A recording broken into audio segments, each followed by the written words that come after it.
दोस्तों, क्या कलयुग के अंत के बाद ही पृथ्वी का सर्वनाश हो जाएगा? क्या जल बनेगा कलयुग के अंत की वजह, या सब कुछ झुलसा कर देगी राख? कैसा होगा धरती के अंत का आखिरी रूप? कितना भयानक होगा दुनिया का अंत? और कैसा होगा कलयुग का अंत? और कैसे हुई थी इंसानी सभ्यता की शुरुआत? क्या इसके बाद एक नई सुबह की शुरुआत होगी? इन सभी सवालों के जवाब हम सनातनी टेल्स चैनल की वीडियो में विस्तार से जानेंगे। दोस्तों, आपसे निवेदन है कि वीडियो को ध्यान से अंत तक जरूर देखिएगा और वीडियो को एक लाइक जरूर कर लीजिए। और यदि आप चैनल पर नए हो तो चैनल को सब्सक्राइब अवश्य कर लीजिए। चलिए वीडियो में आगे बढ़ते हैं। दोस्तों, हिंदू धर्म में कुल 4 युगों का जिक्र किया है। 17,28,000 वर्ष का सतयुग, जहां पाप, बुराई, अधर्म नाम मात्र भी नहीं था। 12,96,000 वर्ष का त्रेता युग, जहां बुराई, अधर्म का आगाज हो गया था। 8,64,000 वर्ष का द्वापर युग, जिसमें 50% यदि धर्म, नेक और सच्चे लोग थे तो वहां 50% ही पापी लोग बचे हुए थे। चौथा और अंतिम युग है कलयुग। कलयुग 4,32,000 वर्ष का।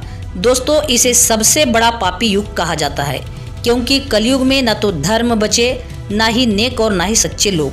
यह युग पापियों, घमंडियों और पैसों के लिए अपने ही लोगों का रक्त बहा देने वाले लोगों से भरा पड़ा है। इसलिए इस युग का अंत ही विनाशकारी होगा, जिसे देखते ही लोगों की रूह कांप जाएगी। भगवान श्री कृष्ण भगवद गीता में कहते हैं, यदा यदा हि धर्मस्य ग्लानिर्भवति भारत, अभ्युत्थानं धर्मस्य तदात्मानं सृजाम्यहम्, परित्राणाय च साधूनां विनाशाय च दुष्कृतां, धर्म संस्थापनार्थाय संभवामि युगे युगे। अर्थात जब जब धर्म की हानि और अधर्म की वृद्धि होती है, तब तब मैं अवतार लेता हूँ और दुनिया की रक्षा करता हूँ।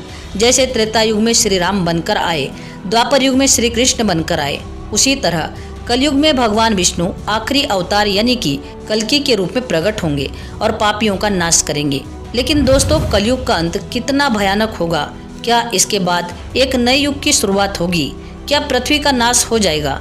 दोस्तों, वीडियो को ध्यान से अंत तक जरूर देखिएगा। दोस्तों, कलयुग के भयानक अंत और नए युग की शुरुआत होगी या नहीं, इसके लिए हमें धरती का विकास और विनाश क्रम समझना होगा, जिसे अलग अलग समय में बांटा गया है। जैसे पहला है गर्भकाल। दोस्तों, आज से करोड़ों साल पहले संपूर्ण पृथ्वी जल में डूबी हुई थी। न इस पर जीवन था, न कोई जीव था। लेकिन फिर इसी काल में कोशिकीय जीव का विकास हुआ। यह जीव न तो नर थे और न ही मादा।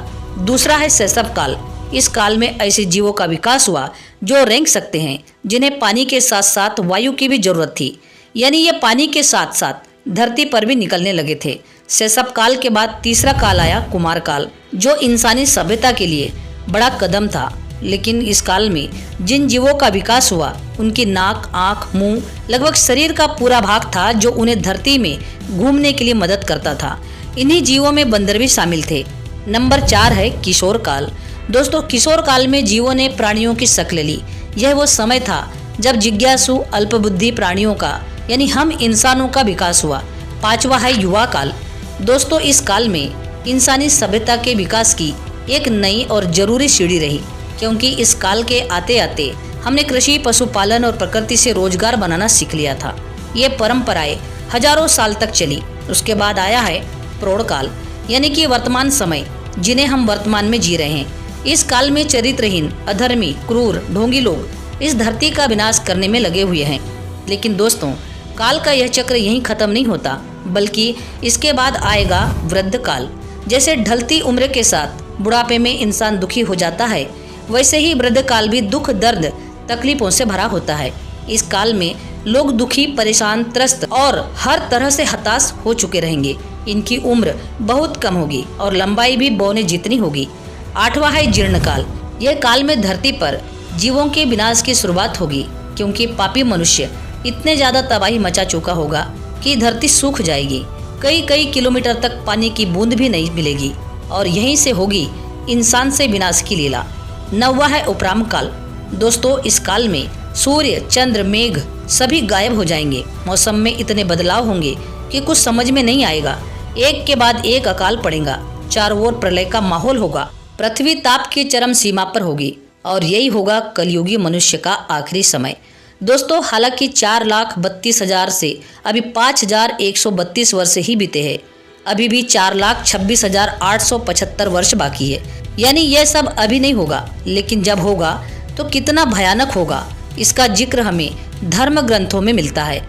श्रीमद् भागवत के 12 स्कंद में श्री सुखदेव जी राजा परीक्षित से कहते हैं कि ज्यों-ज्यों घोर कलयुग आता जाएगा त्यों-त्यों धर्म, सत्य, पवित्रता, क्षमा, दया, आयु, बल, याद रखने की शक्ति कम होती चली जाएगी। एक समय ऐसा भी आएगा जब इंसान इन सभी शक्तियों को खो बैठेगा। यानी जैसे जैसे कलयुग का अंत नजदीक आएगा मनुष्य की उम्र कम होती चली जाएगी, जिसका उदाहरण हम वर्तमान में भी देख सकते हैं। दोस्तों हमारी पुरानी पीढ़ी के लोग 100 साल तक जीते थे, लेकिन वर्तमान का कलयुगी मनुष्य 60 साल भी पूरे नहीं कर पा रहा है। दोस्तों ये तो कुछ नहीं, जब कल्कि का अवतार होगा तब कलयुगी मनुष्य की उम्र 20 से 30 साल ही रह जाएगी। इंसान की उम्र के साथ साथ उसकी हाइट भी कम हो जाएगी। वे सिर्फ बोनों की तरह ही नजर आएंगे। सिर्फ इंसान ही नहीं बल्कि कल्कि अवतार जब लेंगे तब गाय की हाइट भी बकरी की तरह रह जाएगी। गाय भी कलयुग के अंतिम दौर में बौनी नजर आएगी। गाय के दूध को सबसे ज्यादा लाभकारी माना जाता है, लेकिन इस युग में तो गाय का दूध भी आना बंद हो जाएगा और आएगा भी तो ना के बराबर होगा। इसके साथ ही खेतों में आज जहां लहलहाती फसल नजर आती है, वहां बंजर जमीन, सूखे मैदान और दूर दूर तक बेजान जमीन के कुछ और नजर नहीं आएगा। सुबह शाम तूफानी हवाएं, चक्रवात, भूकंप जैसी प्राकृतिक आपदाएं आया करेगी। धरती का तापमान इतना ज्यादा बढ़ जाएगा कि लोग मकानों में नहीं रहेंगे बल्कि गड्ढे खोदकर रहेंगे। धरती 4 फुट नीचे बंजर हो जाएगी। जैसे जैसे कलयुग का अंत नजदीक आएगा वैसे वैसे मनुष्य का बर्ताव गधों के जैसा हो जाएगा। ना तो वे धर्म पर ध्यान देंगे, न ही किसी चीज पर, बस इधर की उधर चलने के लिए भागेंगे। जबकि कलयुग अपने अंतिम चरण में होगा तब भगवान विष्णु अपना आखिरी और 10वां अवतार लेंगे। इसलिए कलयुग के अंत में इंसान के पास न खाने को होगा न ही पीने को। प्राकृतिक आपदाएं तबाही मचाएगी। एक एक बूंद पानी और एक एक दाने को कलयुगी मनुष्य तरस जाएगा। दोस्तों महाभारत में कलयुग के अंत का जिक्र है, लेकिन यह अंत पानी से नहीं बल्कि आग से होगा।